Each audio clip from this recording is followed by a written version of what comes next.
One sec. Well, I'm so happy that a bunch of people have joined me for the podcast tonight. We are doing a podcast on kindness, which is kind of a big topic. And the idea for the podcast came from Brad Sanders, who is my friend and also my business associate in my day job at the Chamber of Commerce. He is going through, his daughter, who is 7 years old, is facing, she's dealing with non-Hodgkin's lymphoma. And now, speaking of kind, this little girl is just super kind and super sweet and adorable, really cute. And she gets that from her mother, obviously. And but a lot of people have been so kind. And Brad texted me one Saturday and said, that I would love to see a podcast on just kindness. Like, what is that? Why do people do it? What's that about? So, I listen to Brad when he asks me for stuff like that. You're welcome. So I thought I would go around and have everybody kind of introduce themselves, say something about who they are, and then just say something about that topic. And I hate to do it to you, Brad, but since you're the one who thought of it, I'm going to start with you. You want me to do an introduction? And then I want you to introduce yourself. Yeah. Okay. So I'm Brad Sanders. I'm usually say what my job is, but I work at the chamber with Amanda. She's my assistant, and so Amanda, very demanding. Yes. Stay in the office as long as you can. So Amanda and I work together, and we always bounce things off of each other and talk about a variety of things. So and as everyone knows, I've been going through situation with my daughter Violet, and it was extremely humbling to see how much people care and are overall kind. Just like, from providing financial support, spiritual support, and just there for general, just to talk, just to help out wherever they can. And I was just amazed how just humans are so kind, and I think that's just a natural, it seems like it's a natural thing. And that's just what overwhelmed me with all the support we got, just for us not even asking for it. People just willingly reached out to us. Some people that we don't know, some people that we work with, friends, family. It was just very amazing. It's still happening. Every day is a different and amazing network we have, and we're just very thankful for that kind of stuff. So I'll let everybody else talk, and then just won't take too much time. So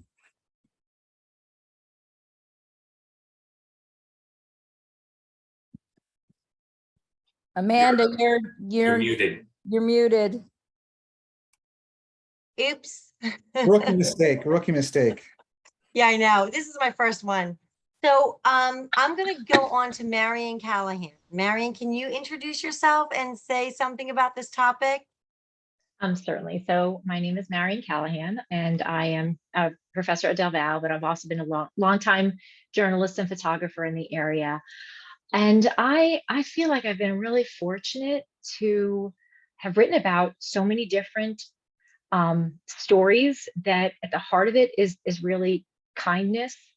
And Brad, let me begin by saying I'm very sorry to hear that what your family's going through, but I'm also, my heart is warmed to hear that you have that comfort and that love and that support around you. So from what I know about it, you certainly deserve it too. So anyway, I just wanted to say that. And to me, kindness, and I think you said it briefly, is the simple act of being human, and when, you know, emergencies happen and disasters, and I just looked at the news with the hurricane. It reminded me, because I grew up in South Florida, that when hurricane season came and we were expecting a hurricane and we started boarding up our windows, that was like one of the few times in our neighborhood that you actually spoke to your neighbors, that you offered help and you checked to see who had the water or the generator, and people came together. And it was like, why did this kindness come about? Now, like, why are we only speaking to our neighbors now? And I guess it's because it's those moments where, at the core, you have to be human to survive. And when you see someone else struggling, you can't, you want to, I can't, I guess I'm not articulating myself very well, but I mean, I think we're grounded in kindness sometimes when we're when we're facing our worst.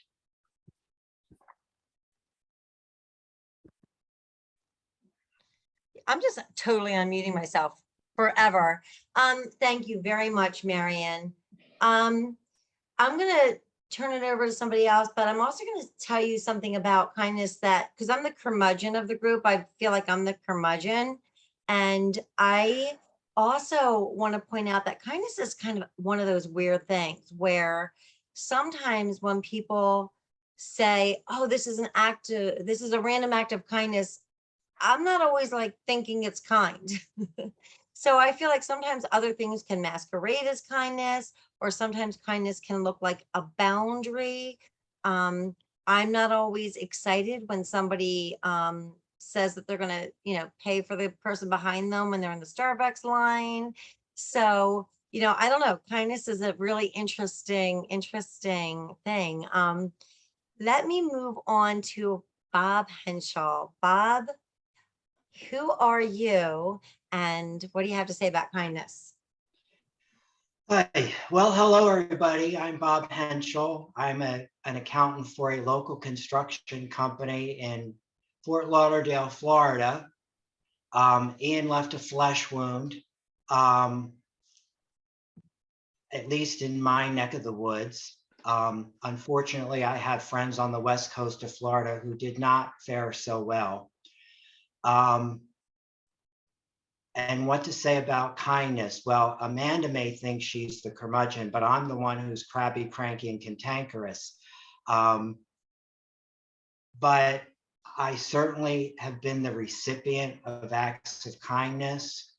I have been known to describe myself as a nice widow man with a few other phrases behind it. And I certainly remember those days early on.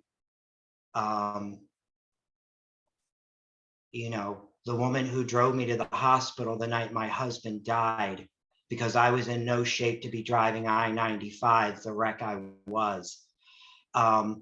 I've given out acts of kindness. My current roommate was getting out of an abusive relationship. I had a guest room, move in, be safe. It's true what other people have said, that on some level we are hardwired for kindness, simply because we've sort of lost, we still have deep within us that all for one for all mentality. We just don't act it out on a daily basis, is the only thing I can come up with. And again, especially with Ian reminded me that, okay, yeah, there are neighbors I need to check on. Unfortunately, the neighbors that were here for Irma, which was the last one to go through, that was a wreck, and that's going back, God, 5 years now. They're not here any longer. They either moved away, maybe they've died off, I don't know. But bottom line, we're all in this life together and none of us are getting out alive. So let's help each other out as best we can. Yeah. Well put, Bob. I like that, it is kind of something, there's something about that interconnectedness, maybe. Deb White, I don't know if she's frozen or I'm frozen. She looks maybe like she's Oh, frozen. well, can you hear me? Oh, there she is. Oh, There maybe, you can you hear go. me? Yes, now I can hear you. So who are you, Deb? Okay. And what do Well, you think I'm about Deb kindness? White. I'm actually a special education teacher. And so I said I do the gamut from preschool to prison. And I also do every single disability. So every day, seriously, is filled with some act of kindness, because you have to do that with the children. But I also say that it comes from my mother, who I don't have the quote right down yet, but it's too much, to whom much is given, much is owed, or something like that. And that's kind of how my mother operated. If she could help somebody, she would do it. And she's pretty much passed that down to her children. So we are always doing, if someone has a need, we're always trying to make sure in our, to the much of our ability, that people get the help that they need. That's great. Love your mother, miss So your mother. that's about it. So Dwight, can you introduce yourself and can you share any thoughts that you have about kindness? Sure. Did I freeze? No. Hello?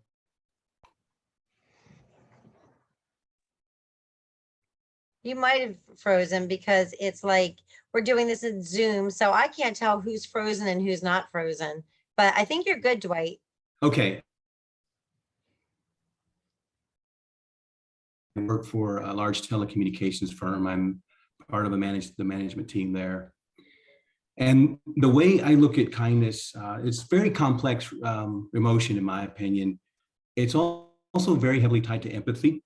So I feel like it's easier to be kind when you can put yourself in another person's shoes. I think sometimes we confuse kindness and politeness.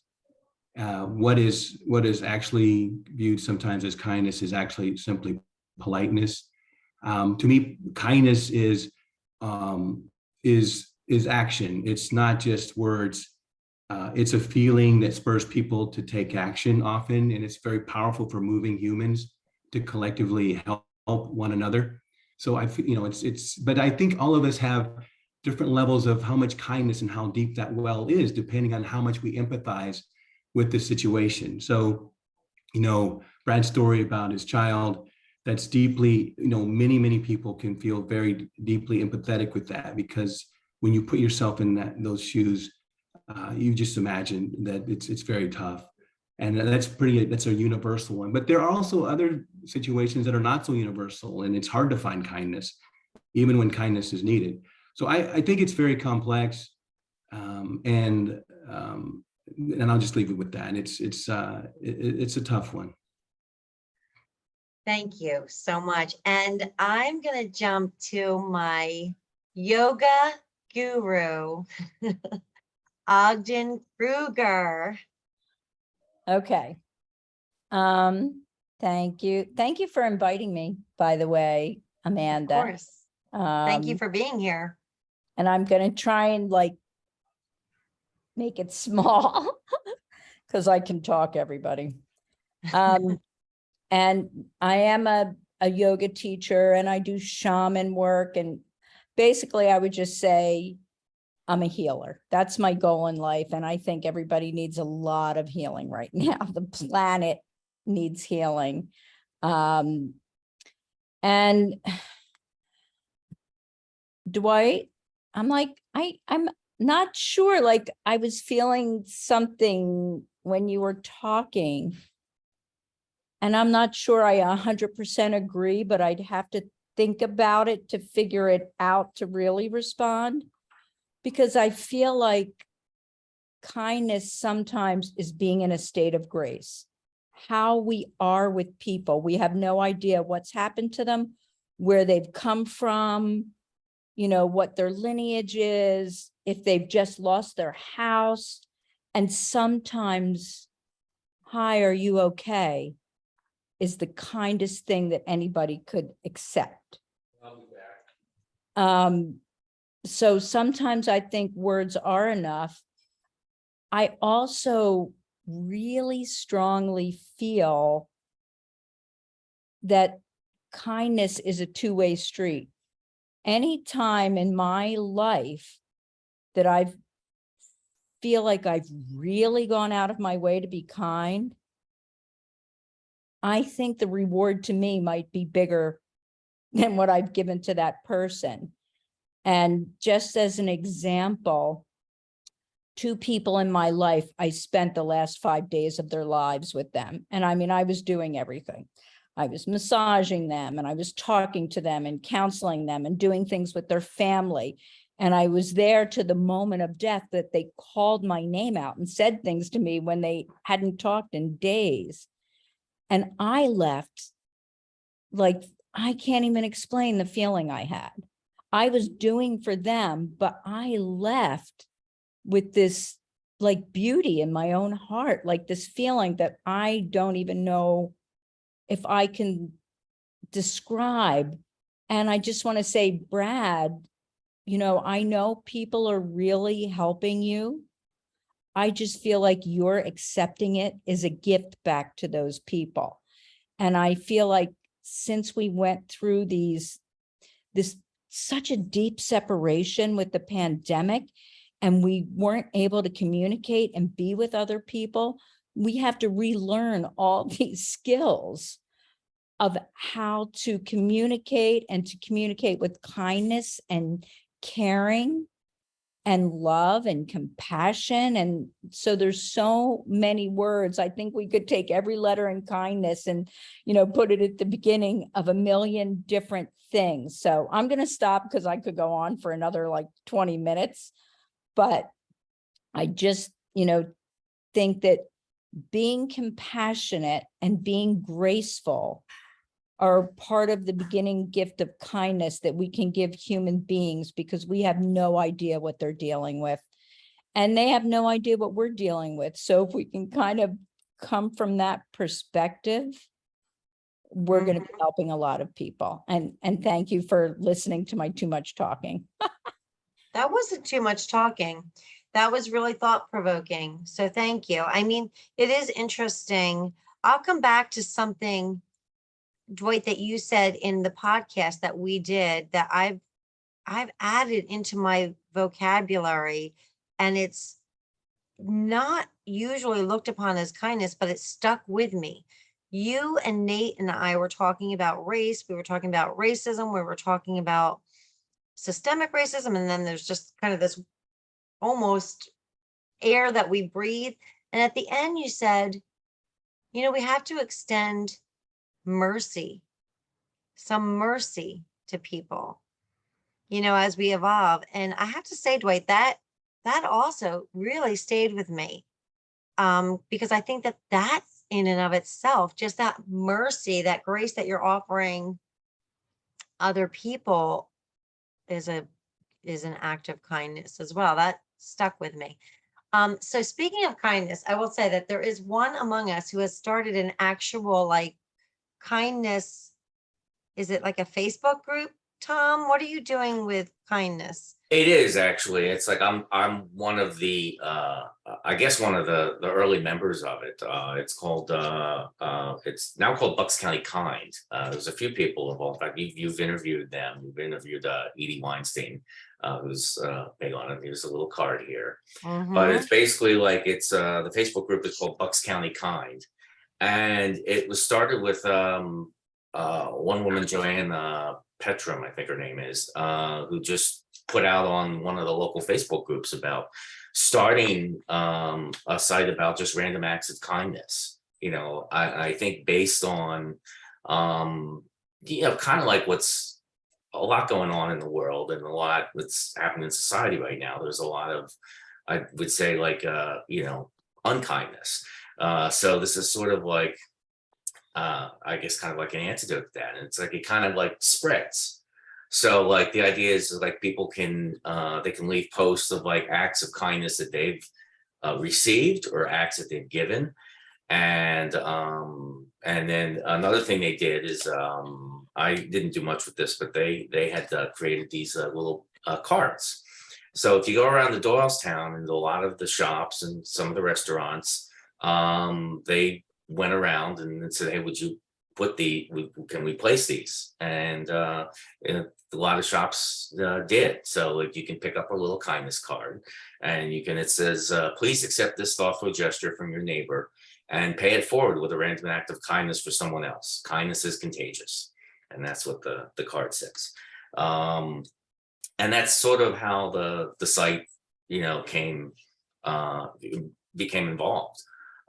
It evolved. And now it's, I don't know, it's well over 1,000 members. Might be a couple thousand by now. It's been featured on some of the local newspapers, and Action News, I think, did a feature about it. And so it's sort of, I guess, the idea of promoting kindness. And I guess for me, a lot of kindness just comes from empathy. And, it was kind of said about empathy. I kind of myself kind of go by the golden, part of the golden rule is, treat others as you yourself would like to be treated. So I kind of think that way, and it kind of adds like an empathy to kind of relate to people and understand maybe what they're going through. And that everybody's going through stuff in their lives. And sometimes just a simple smile or gesture, just something, nice, can make a difference in a day. I guess I'll finish with this. It's like one of the things that I do is in the winter, I'm involved with Code Blue. So one of my issues has been, helping to combat homelessness or do something. So I look at a lot of those we refer to them as guests. They're guests of the shelter, and for overnight, for at least a little bit of time, they, us as volunteers offer like kindness.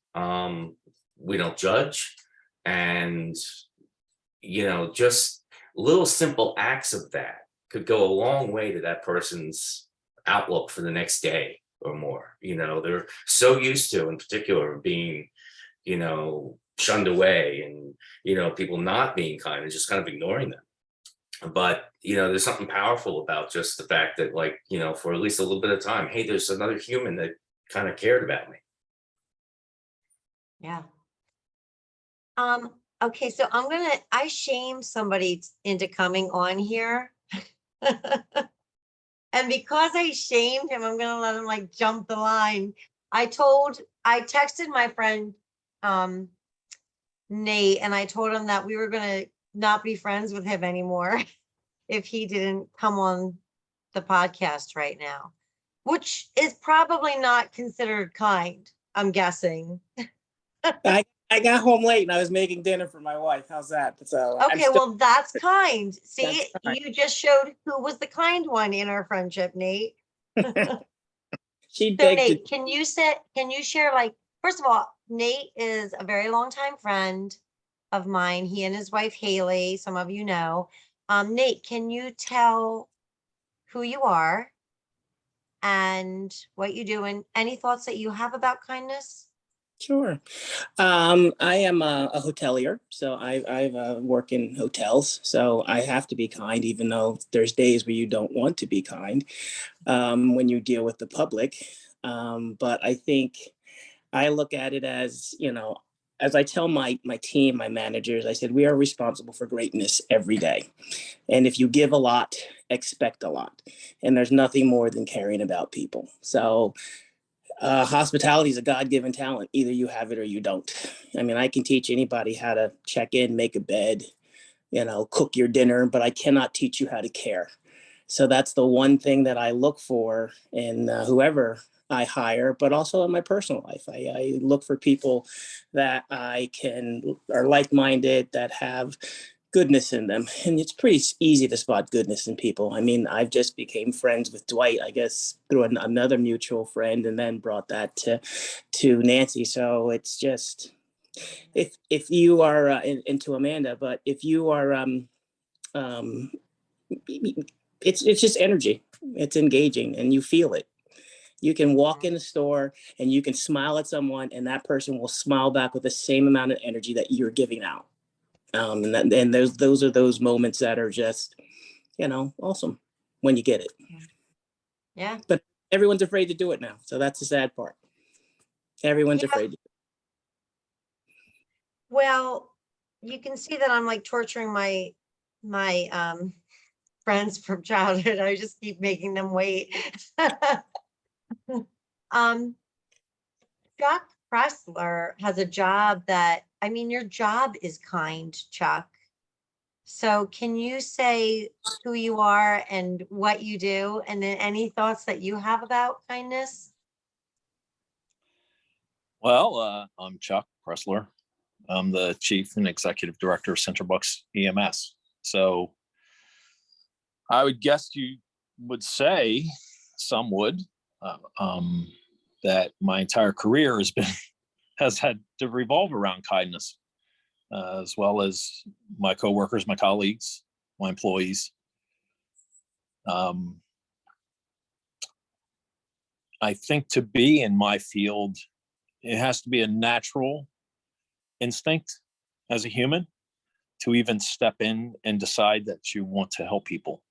And I mean, I've had a 32-year career so far, and the countless numbers of people I have seen in this field and what they've done for people, we wouldn't have enough time to talk about in days, weeks, whatever. And I don't know what drove me to it. I don't. I would say it was a calling. It reached me. I didn't reach out for it. And I would say that's probably the same for the individuals that do this work, because it takes there's a recipe of courage, commitment, heart, a lot of heart, and patience, and the ability to reach people at their worst times. And we see it every day. And I wouldn't know how to express that. And I think that for me, myself, I can't speak for everybody, but a long time career like this bleeds over and blooms you as an individual outside of your job, I believe. At least it has for me. So being kind and good to people, we've all heard the sayings and the cliches of you don't know what somebody's going through and so forth and so forth. I've had the ability to experience that firsthand, and to see, I've seen friends, neighbors, people I know in town at some of their worst times. And, I know them on both sides of that issue in their life. And, it's awakening, and it needs to say something to everybody we see and people we're around on a daily basis, that, it just doesn't hurt to smile a little bit. And it doesn't hurt to keep the criticisms and comments and so forth to, just be nice. That's all I really tell people, is just be nice, do better as a human, do better as an individual, and hope that that's contagious enough that if somebody feels that and shares it, we've made a difference every day. Yeah. That's a really good point, Chuck. Sometimes restraint can be an act of kindness, actually, I'm going to move on up to Roseanne. Hi, everybody. I say up only because she's not like I'm saying, Chuck, now I'm moving up from Chuck. She's just up in my screen. I'm at the top of your screen. Oh, God. Hi, everybody. So I'm Roseanne Griffiths, and I'm in sunny Seattle, which, doesn't happen every day. So kind of trying to sit right here in the sun and enjoy it while we can. But, kindness is a funny thing. I'm starting to think that kindness breeds kindness, because a personal little experience of mine, my husband's aunt, she's in her 80s and she lives alone, and she was just recently diagnosed with terminal cancer.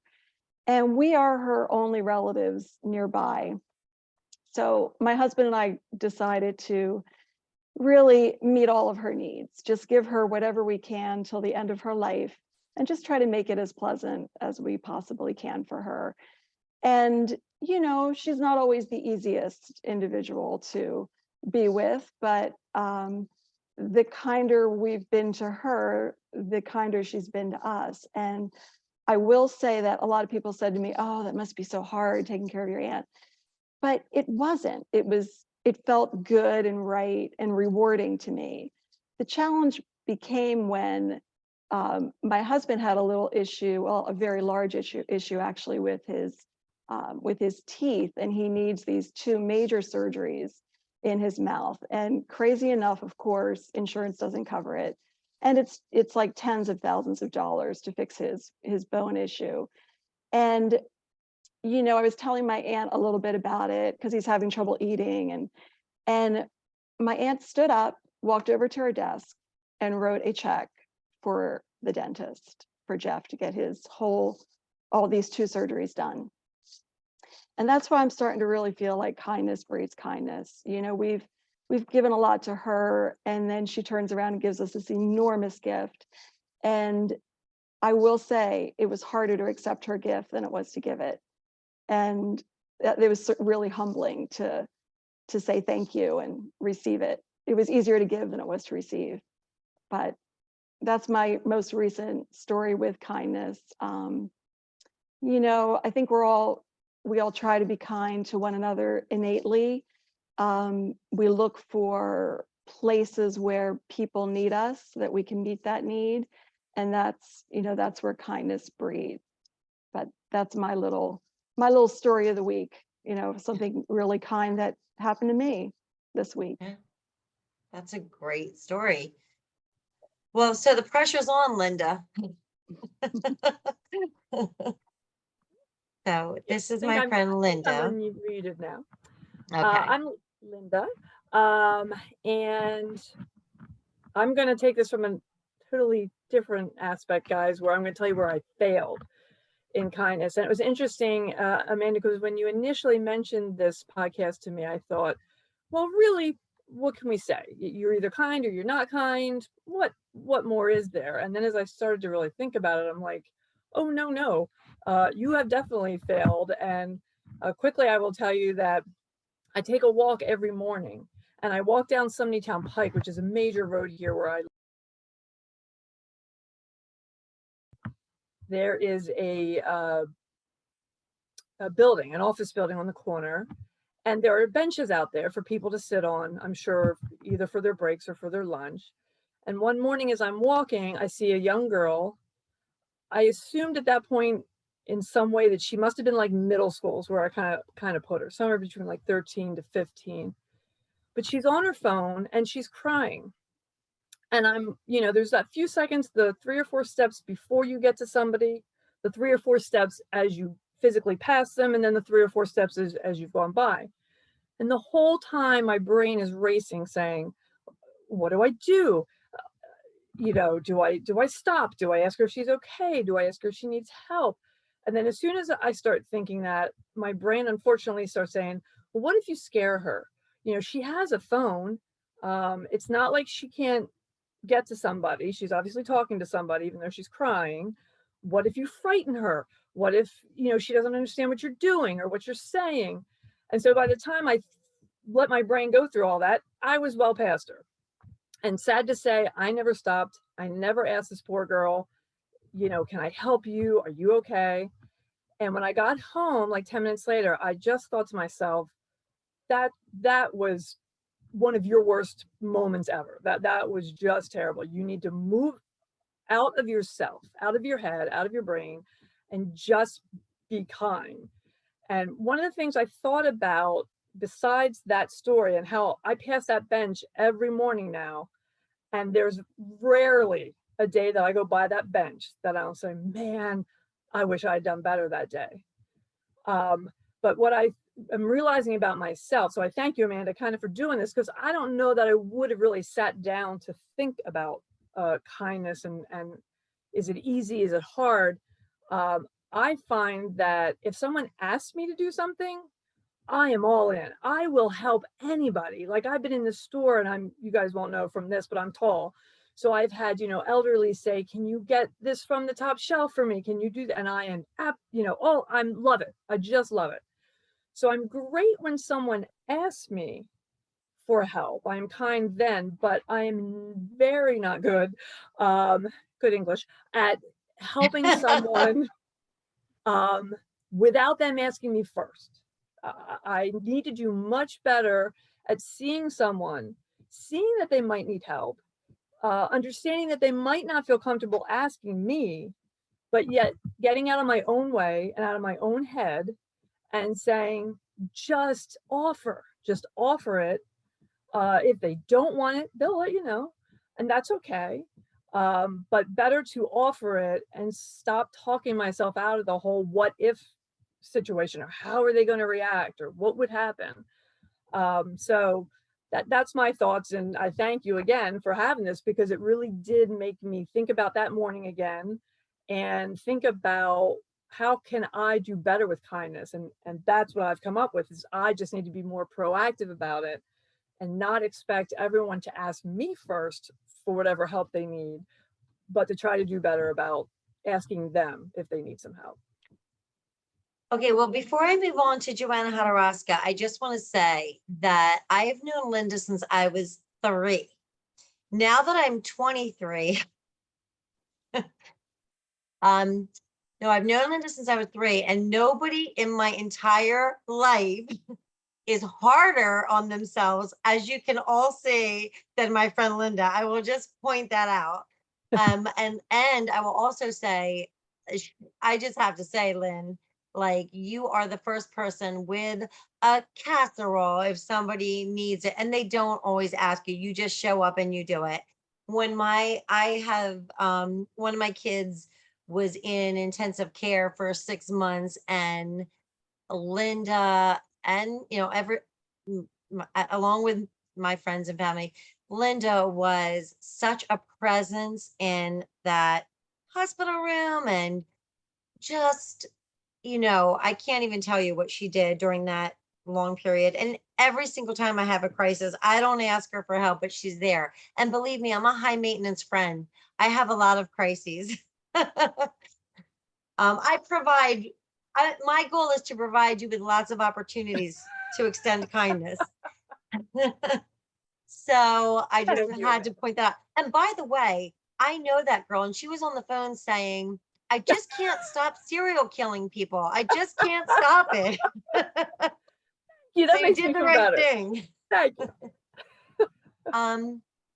So Joanna Hodorowska, thank you for being here. Can you introduce yourself and share any thoughts that you have about kindness? Yeah, so I'm Joanna Hodorowska. I'm a holistic nutritionist and an eating disorder recovery coach.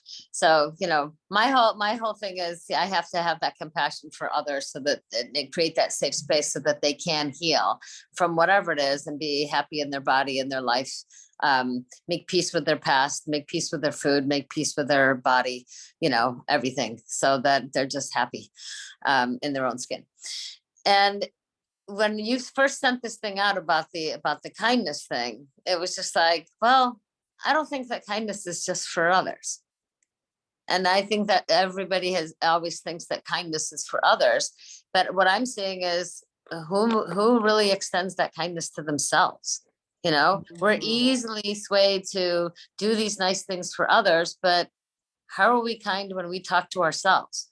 And I do a lot of work on that with my clients, that they are their meanest to themselves. Mm-hmm. So it's like, okay, is kindness really supposed to be just for others? Aren't we, we're supposed to fill up our cup with kindness so that we can share the kindness.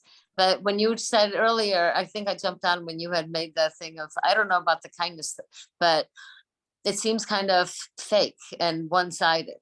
Well, I'm thinking in one way, I kind of agree that because you're being kind on the exterior, but you're not being kind on the interior.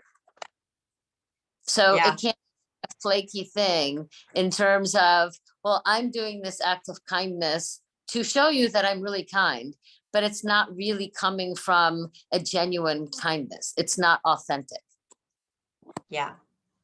And that's what I wanted to bring up is like, how can we put kindness into ourselves first so that we can be authentically and genuinely kind, and not have the fear of somebody's going to criticize us because we didn't do it right. Somebody's going to criticize me because I jumped in and butted my head in, just like the woman just now was talking about, like, oh, I didn't do anything for the fear of I'm going to do it wrong. Well, when you're just authentically kind, then the authentic kindness just shows up and the fear is quelched. Right, because you that's a good point, Joanna, because you really have to be kind and loving to yourself so that whatever rejection you're going to face out there isn't going to be as hurtful, because you're already kind of establishing this love for yourself, which Right. See, they didn't teach us that at St. Jude's. They didn't teach Linda that and Roseanne. across the- but in Chicago, but it's like, it's always been purported that, you've got to do the kind works, kind. But it's like, yeah, but who's kind to ourselves? Yeah. I had to get sick in order to be kind to me. Now I'm teaching other people to be kind to themselves, and part of that kindness is they take care of themselves. They eat right, they move right, they sleep right, they're spiritual correctly. It's like, it's things that are aligned to who they are. And it's without the judgment and all the other right or wrong beliefs. It's like, it's what makes you sing. But kindness, I think, needs to come from a place of authenticity, and we need to give ourselves grace and kindness so that we can, and not just give it out to others, so that there's none left for us. And that's my story. Goodbye. That's a good one. That is a good one.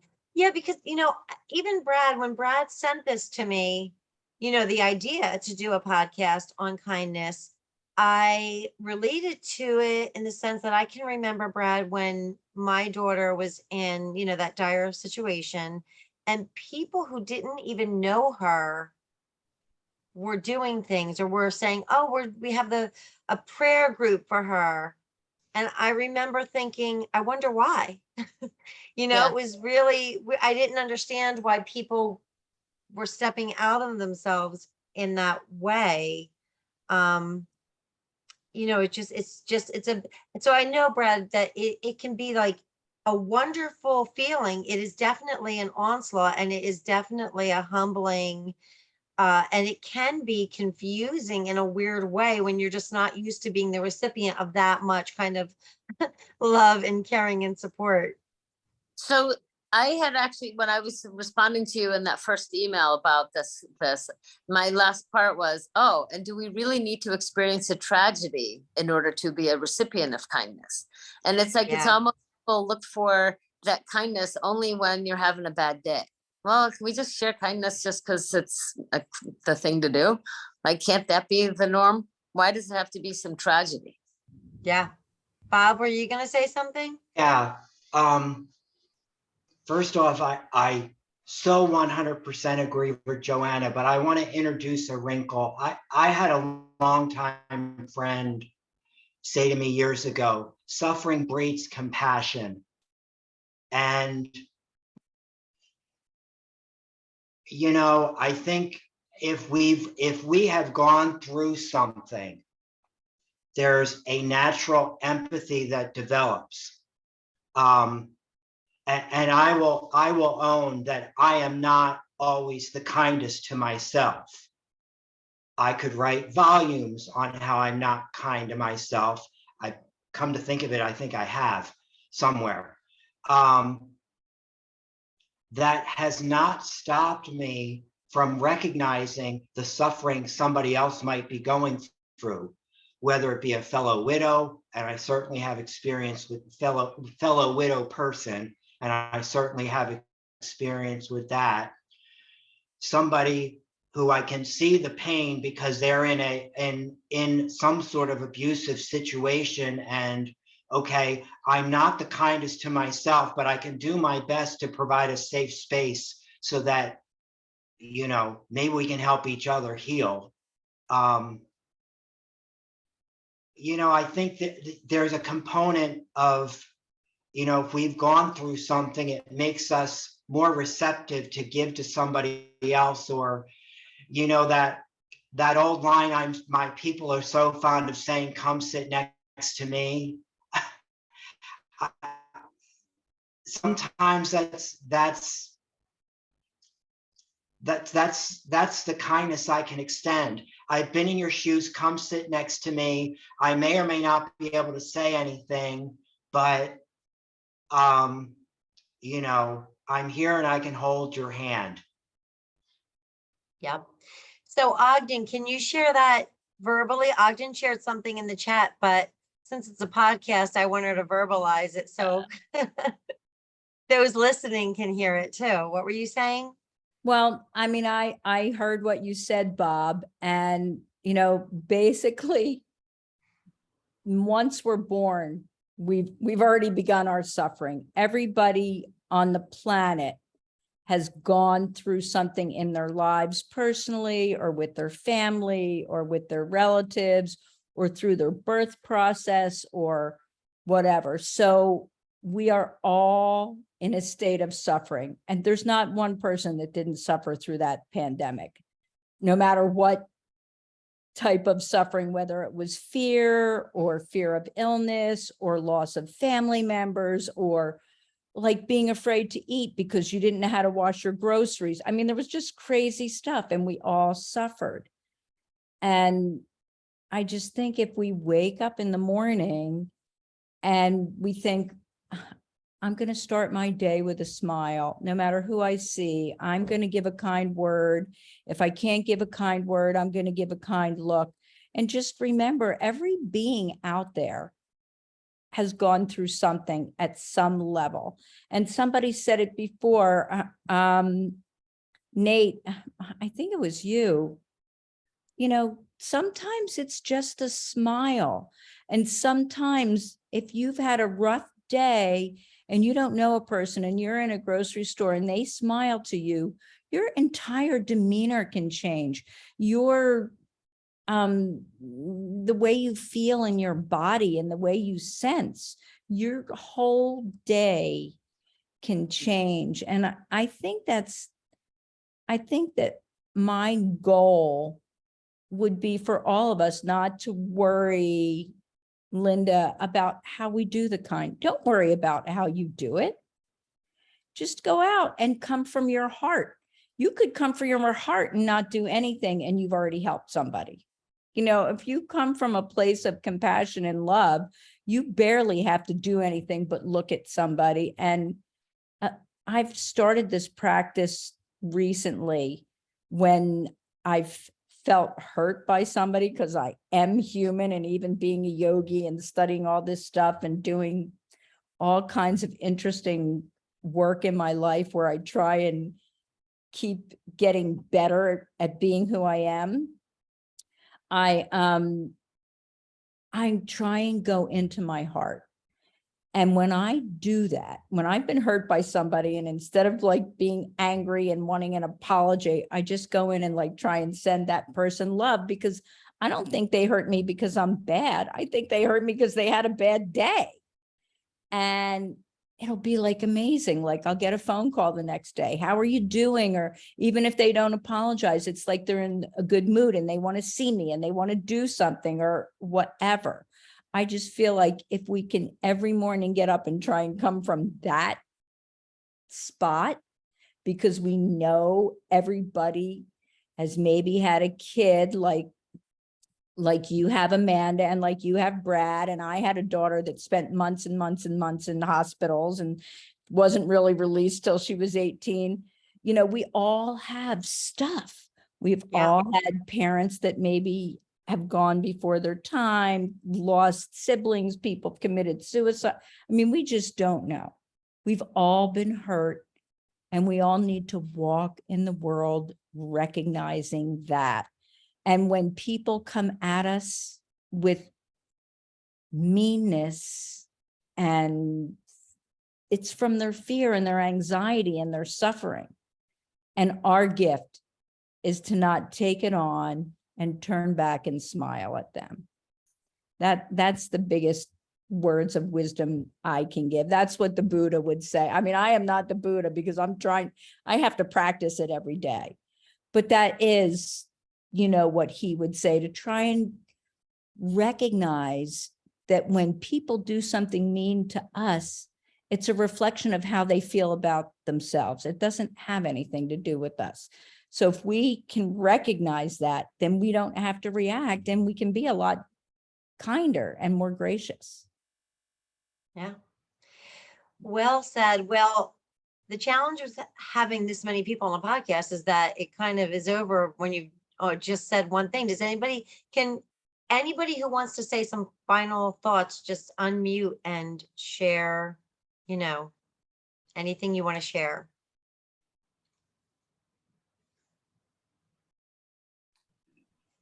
This is a statement I've heard time and again, and maybe everyone knows this, but I always like the statement, be kinder than necessary.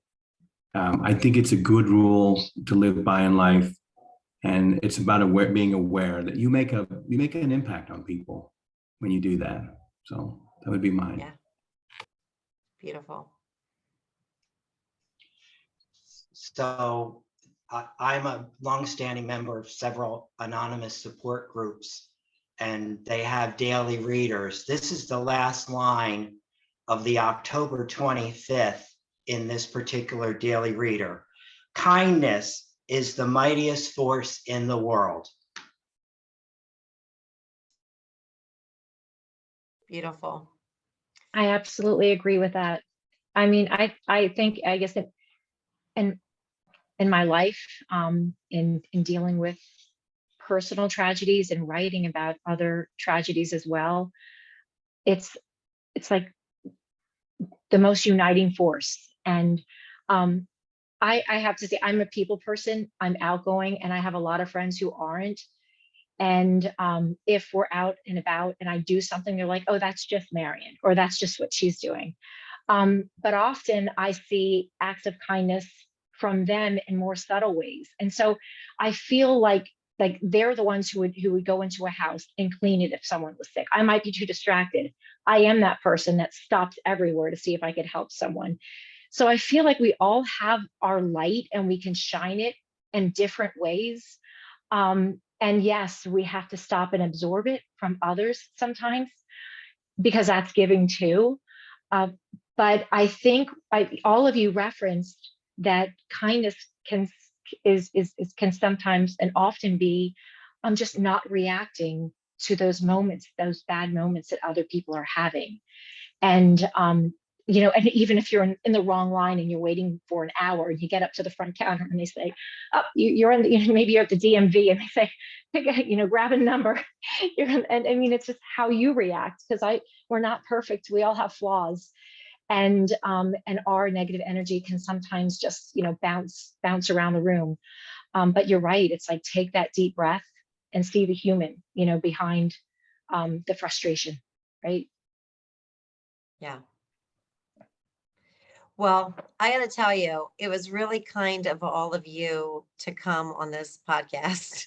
I really do think that, because I think that you're stepping beyond yourselves, and you're offering up who you are. You're offering up, you know, in a vulnerable way, your thoughts, yourself. I'm so thankful for it. I really, really am. I appreciate you all so much. So thank you.